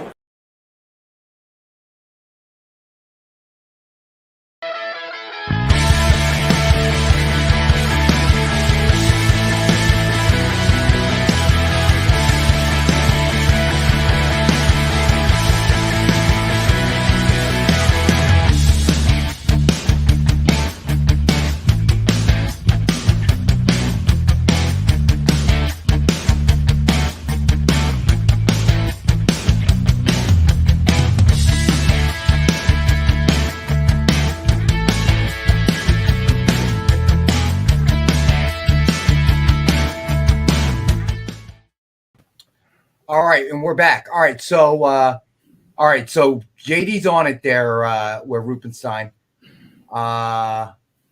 So hopefully we'll come back in a minute. Well, if his video's out, he can't hear me or see me.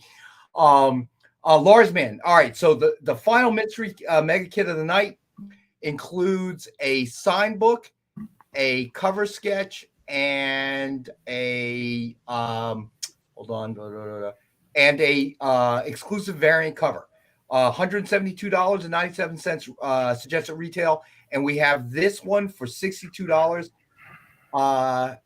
So that is Mystery Mega Kit number 2. All right, but you know what I'm going to do?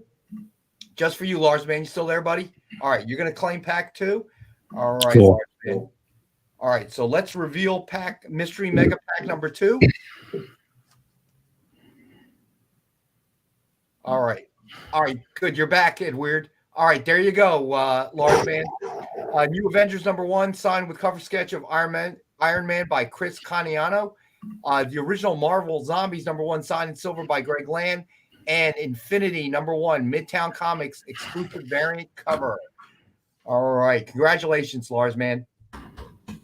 All right, and let me see what else we got here. Okay, so let me get to another book. We have King in Black number 3, signed in silver by Ryan Stegman. Suggested retail of $69.99. And we have the one available for $50. It is a 5-star at $50 book. It is number 8, single digits of only 30, signed in silver by Ryan Stegman. I love his signature. Looks like a little dinosaur. All right, and you know what I'm going to do, Lars man? So we had so this one was a Marvel-oriented pack that Lars man won. So the Mystery Mega Kit number 1, we're also going to do at $62. All right, and this one includes an All-Star Batman. I'm sorry, I almost just said what it was. It has a variant exclusive cover. It happens. I'm getting tired, dude. I must be getting tired. A signed book and a CGC graded 9.8. And it was $75, but we're going to make this mystery pack $62 to match the other one. Suggested retail of $172.97. Oh, man. It's been a long week, dude. It's almost Christmas, dude. Oh, I know. It's been a long week. CJ, you got that right, brother. It has been. I don't know why. It's only Wednesday. It's been a long week for me. I don't know why. Some weeks just feel like it, and some weeks it just feels like it's blowing by. All right, so let me get to another Dynamite book. Oh, this one is a bargain base. Oh, Lars man, claim. Cool. Man. All right, so let's do a reveal on that one, JD. Lars man has claimed the Mega Pack number 2, Mystery Mega Pack number 2. And this one includes, all right, there we go. All-Star Batman number 1, Dynamic Forces exclusive variant signed by John Romita Jr. Batman number 50, comic sketch art wedding dress exclusive variant by Mark Brooks. And then, of course, Batman number 118, CGC graded 9.8. And you're getting all 3 for $62. Congratulations, cool. Lars, man. Ed Weird, I'm on vacation this week. Can go as slow as it wants to. For you, Ed Weird, jealous. All right. So let's see what else we got here. All right, so let's do some of the other books, and largely no longer safe from DC today. Oh man, you're cracking me up, guys. All right, so we'll do those, and then I want to ask Alec about New Comic Book Day, and then we'll do like Rex ended. All right, so Draculina #1 FOC bonus cover by Michael St. Maria and Ivan Nunes. And we have one available, and it is $5.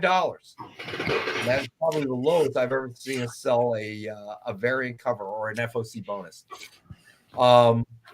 So that's available for $5 tonight. And then we have Sirens Gate #2, FOC incentive cover, 1-in-10 ratio by Shannon Mayer. And we have the one available for $20.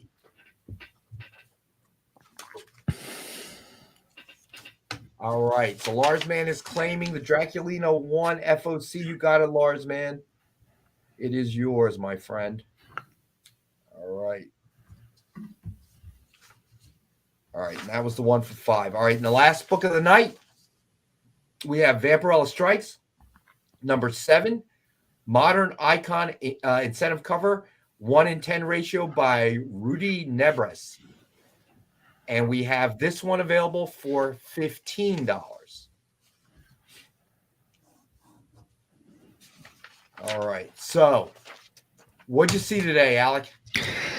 Man, it was a pretty big week. I'm going to be honest. I ended up with 12 books. Well, technically, my shop got some older stuff in that they ordered for me, so I think it ended up being like 14.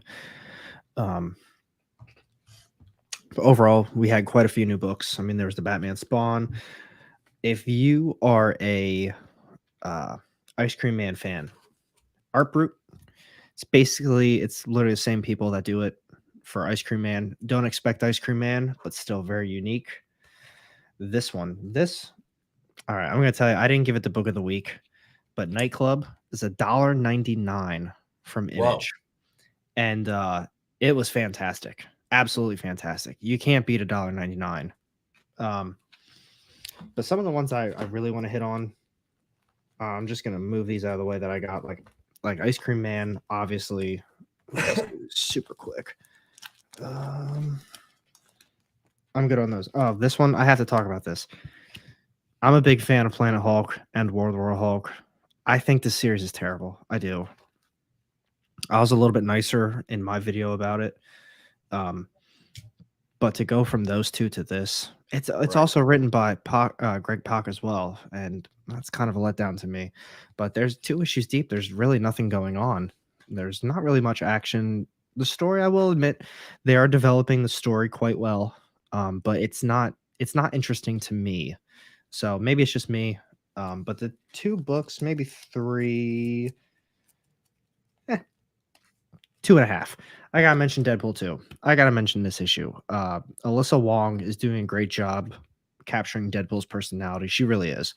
I went into the series just totally expecting just Deadpool. I wanted Deadpool's action. I wanted some witty comments. She's developing a nice story. I give her props. She's hitting everything that I'm asking for, and she's going above and beyond. So that Deadpool series is great in my opinion. If you're a Deadpool fan, definitely got to check it out. But these are the 2 I really got to talk about. I'm going to go with Specs #2 first. It's written by David. I always pronounce his name wrong. I think it's Booher. He does Kanto, but Specs is so unique. So these guys, they have a comic book and they order, all from back in the day, all the ads that were in the back, and it's like, oh, get this, whatever. It's like the invisible X-ray glasses. Well, this one was about glasses, and they get it, and it's like, I think the ad was like, make your wishes or something, and the wish does come true. Like, they can make wishes using these glasses, and a lot of stuff happens from there. And I don't want to spoil the first issue, but they make a wish that turns out really bad, and they're kind of trying to fix that wish, and it gets even worse in this second issue. So that was very cool. But Ice Cream Man. So they're trying to make wishes to fix the bad wish. Kind of, yeah. I guess they didn't expect the wish to happen, and it did, and they were like, oh, what do we do? And then they're like, all right, well, let's do this instead. And maybe this will fix it. And it doesn't. And then they make another wish later and it just makes it kind of worse. It just piles So, up. so very cool series. I liked the first issue a lot more. I think mainly because it was very, I didn't know what I was getting into with that series. I didn't know what to expect out of it. And he did a really good job. He gave us a nice little backstory, a little bit of history on these characters, and they really developed the story as far as the first issue goes. However, with Ice Cream Man, this series has evolved into something so much better than I probably could have ever imagined it to be. The first, maybe, actually, I have it right here somewhere. No, it's literally directly behind me. Hold on. It doesn't even say on here. Okay, so Ice Cream Man. There's no reason for you guys not to read this series because they have a hardcover and trade paperbacks out. I didn't open mine yet. I got the issues. But it started off as like this anthology horror series. You know, we got the Ice Cream Man. He's evil. He's scary. He does all these creepy things. And every issue, it was so good. There's a few, you know, every once in a while you get a bad one, but it is what it is. But overall, it was kind of more of a horror series. I'd say around the mid-teens. So we're on issue number 33 now. So they've come a long way. I think this one ends at issue 15 or 16. And I think that's actually when they start to make the change. So whenever that next hardcover comes out, it's going to be totally different, in my opinion.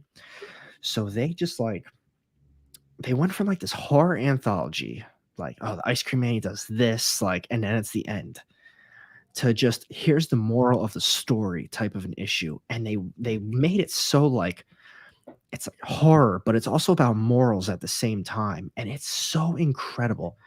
And that's exactly what they did in this issue. This issue, they kind of focused on the writer. I think it's, what was it, Prince? I don't know his first name off the top of my head. I used to. But he's kind of narrating it like, I always want to tell this type of a story. And the top panel is like colorful and happy and nice. And he's like, but I end up telling this story. And the bottom is always a black and white, like negative version of what he wants to tell. And he's like, I just end up telling this. But then at the same time, they tell you what's going on in the issue. Like, all right, well, the main character's name is Brad in this one. He's like, well, Brad does this. Brad's happy. He's going out to work. He's got this. But the bottom is like, he doesn't set his alarm. He's hungover. He sleeps in. And it's like the negative version of the positive. And the takeaway from the issue, it's like there's always different routes in life. There's always something that you can do to be positive. Whether you want to or not, you can. And it's like, wow. Every time I finish reading Ice Cream Man now, I'm like, I feel like I feel it. Like it's always just like a good moral to the story. Such a phenomenal series. It truly is. They've come such a long way. So obviously you liked it. Oh yeah, phenomenal. Which is crazy because there's really not a lot that goes on in the series. It makes you, I feel like it makes you think about things and it makes you feel a certain way. Like, wow, like that's true. Like I agree with that type of thing. Like the one, it was about, I can't remember how long ago it was, but it was, like that you need to, I think it was a dying parent and it showed the life of the parent just like growing up with the child. And it's like, man, this is my little girl. I love her like this. And I do this. And it's like, oh my gosh, she started crawling or walking or something like that. Oh man, she's in high school. Now she's in college.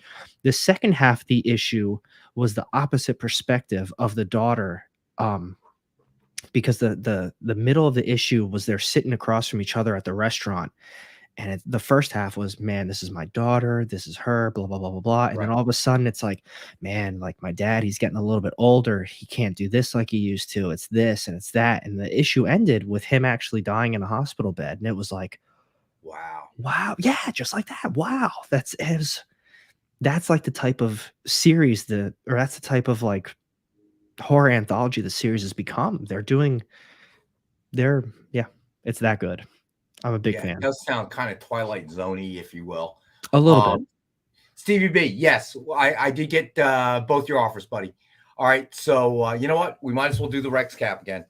All right, here we go. So, as always, Dynamite 10-pack reader set. 10 random Dynamite titles, just retail of $40 or higher. And as always, thank you to our viewers. We have it for $5, 50 cents a copy. You cannot go wrong there. Then we did Fantastic Four, number 584, signed by Jonathan Hickman. It is number 11 of only 25 signed. And we have one available for $19.61. Then we did Uncanny X-Men number 266, facsimile edition signed in gold by Andy Kubert. Suggested retail of $89.99. It is number 9 of only 25 signed in gold. And we have the one available as a 5-star at $50 book. And Andy Kubert's signature is really tough to find these days. And then we did Uncanny X-Men number 2, signed in silver by Chris Bacalo. Suggested retail of $69.99. It is a best offer book, and Stevie B is in the lead at $15. Then we did King in Black number 3, signed in silver by Ryan Stegman. Suggested retail of $69.99.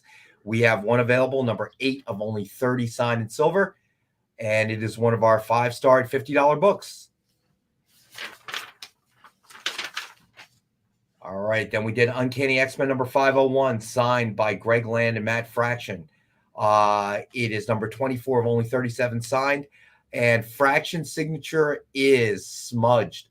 So this is at a discount, and we have it at $5 for a dual signed book. Then, and somebody asked if it lowers value. I don't really know.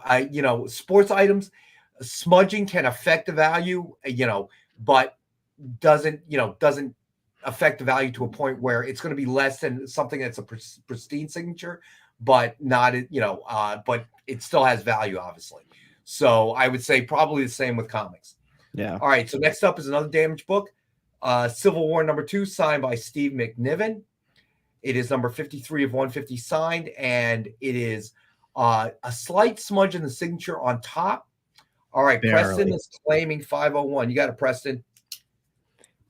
Hey, real quick, what Marcus said, a lot of life lessons. That's exactly what Ice Cream Man has turned into. Just a life lesson. Take advantage of the things you have. Think about the positives. Treat people with respect, because they show the negative side of things a lot, which is why it's still deemed a horror anthology. But man, come out feeling a certain way every time I finish that series, every time I finish that book. All right, so Civil War number 2, the signature is slightly smudged on top. However, there is also a ding in the bottom left-hand corner. And number 53 of 150, and we have one also available as a damaged book for $5. Then we did Walking Dead number 150, signed with Negan, cover sketch by Ken Hazer, suggested retail of $89.99. We have the one available for $19.92. Then we did Batman, Superman number 30, signed with Batman, cover sketch by Joe Del Beato and Mariano Nicieza. And we have suggested retail of $149.99. We have one available for $89.99. You know what? We'll do this one for $75 as well. So last minute discount for anybody that wants it. Then we did Hunt for Wolverine number 1, signed with Werewolf by Night, cover sketch by Joe Del Beato and Mariano Nicieza. Suggested retail of $149.99, and we have the one available for $72.19 for the year Werewolf by Night first appeared, 1972. Then we had being acclaimed. Yeah, I'm surprised as well. And then we have the NAMM numbers 1 through 5 set, readers copies, and is a best offer item. And Stevie B is in the lead for $1, so he may walk away with a huge bargain. And then we had Draculina number 3, FOC, incentive cover, black and white, 1:7 ratio by Colette Turner. And we have the one available for $10. And then we had Siren's Gate number 2, FOC, incentive virgin cover, 1:10 ratio by Shannon Mayer. And we have the one available for $20. And then we had Vampirella Strikes #7, Modern Icon Incentive Cover, 1:10 ratio by Rudy Nebres. And we have the one available for $15. And we still have available Gargoyles 9-book set, all 9 variant covers, and you're going to get it for $36 for all 9 books. It came out just last week, last Wednesday. And then we had Gargoyles #1 Virgin cover by David Nakayama, the red version. And we have those available for $50. And then finally, we had Gargoyles #1 Virgin cover by Amanda Connor, the black version. And we have that available for $50. On the Gargoyles books, we do have quantity for anybody that's interested. And then to remind everybody, get in Venom #35, signed and silver by Donny Cates, is the giveaway of the night. All you have to do is put in the chat #LoveEXP lowercase, and you will be entered to win. And we're going to do the drawing in about 6 minutes or so. And that does it. So our topic of the evening has been DC Comics and what's going on, DC Universe and what's been going on with the movies. Right now, we're just as confused as we were about 3 weeks ago, a month ago. I really thought that the hiring of James Gunn was going to, as co-CEO, was going to be able to bring some clarity. And he hasn't been at the job very long. One of the things I think has been plaguing Disney, or not Disney, but the DC Universe has been just competing interests, different directions, hard stops, a lot of redoing, kind of a redo type of thing. Hoping that James Gunn's arrival will stop a lot of that and there'll be one direction and hopefully one vision. But, we'll find out. So far, he has not gotten off the starting blocks very quickly, but I don't really blame him. The dysfunction that existed, I believe, is still there. Doesn't matter that the merger happened. I agree with that. And you bring up a good point. They're trying to and somebody else I think brought up in chat, they're trying to be like MCU. And they pretty much said it. Zaslav said, we want to hire our own Kevin Feige. So maybe you're right. You need to move in a different direction. Find something new. Yes, this is a formula that Marvel has proven works, but may not work for you. Just like a pair of shoes. Looks great on one person, looks like crap on another person. Who knows why, right? Yep. They need to just look at the blueprint and the really outline of it, origin story, event. Makes perfect sense. But you don't need to be the exact same thing. You don't need to try that. Do your own thing. You got your own characters. You got your own awesome stories, your own fantastic characters. You're not Marvel. You're never going to be Marvel, but that's it because you're DC. Be DC, I would agree. JD may have a good point too. Maybe Kevin Feige is one of a kind. I love Kevin Feige. I love what he's done with the MCU, but I don't know that he's necessarily one of a kind, but I think he was certainly at the right place at the right time and had enough in him to see that one person's vision has to bring all this together. Otherwise you're going to have chaos, as demonstrated by what's happening at DC. So, but I think that's a good point. Kevin Feige is definitely a unique guy. He was the right person to helm the whole thing at the right time. I thought Kevin was a robot. Good one, Ed Weird. Maybe another thing too is they bring in James Gunn and they're still trying to go back and forth. Like, nah, we want to do this. I know we hired you as the creative mind, but we still need you to do this though. All right. So best offers are closed. So congratulations to everybody. Stevie B, you walked away with some serious bargains, my friend.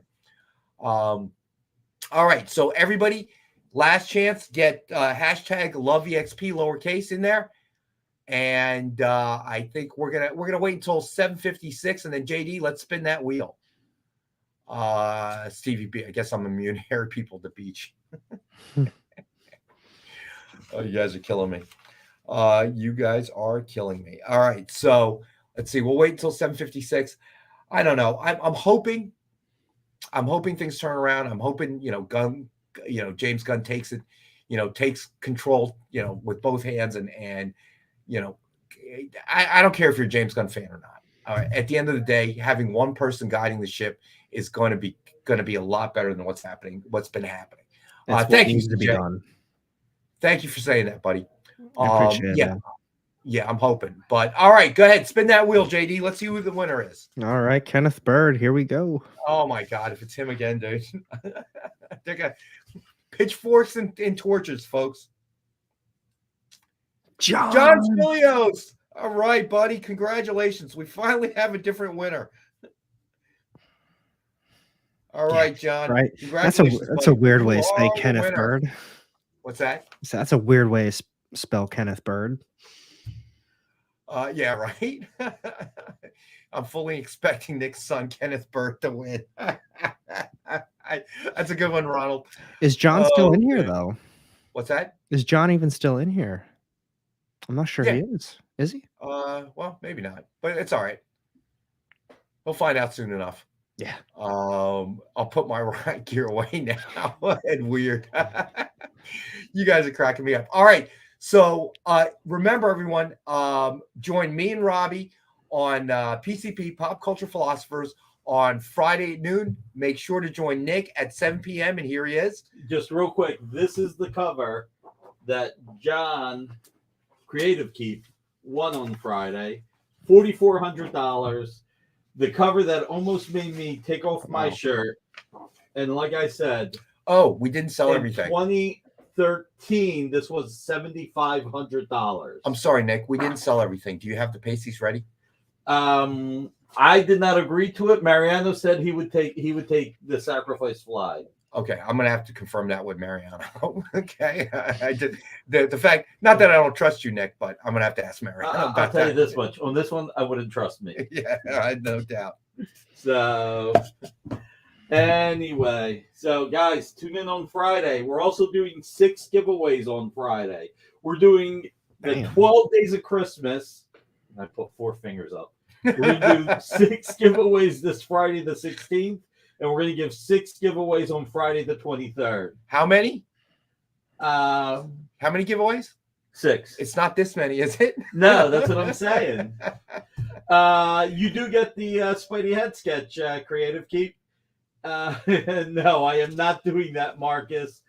Although, Marcus, I sent the announcement for Friday's show with the Perez promotions and the shirts, and I made sure I told Bill that it was thanks to you, so you may make it into the announcement list. I'm going to threaten everybody every week with Nick's going to take his shirt off if you people don't buy everything. Well, apparently it didn't help because you still have product left. Well, here's the thing. If you take your shirt off and actually show them the horror, then next time they'll buy everything. Half of them will die. We'll lose our fans. By the way, real quick, for Friday, since we've got some Ramita going on, just real quick, that's Infantino. But check it out, Spider-Man 50. Lars Maiden, still watching, buddy? Nice. Lars Friday. Friday. All right, so thank you, guys. They're going to cut us off in a minute. All right, thank you, everybody, for joining us tonight. Thank you. Me and Robbie at noon on PCP. Nick at 7 p.m. Eastern, all Eastern times. Original Art, so stay with us. Alec, as always, thank you, buddy. No, thank you. Thank you, everybody else. Katie, thanks for pushing the buttons in the back. We'll see everybody next week. Did you know that every experience show, including some exclusive content, streams on Twitch? Check it out. Twitch.tv/the_EXP. Or just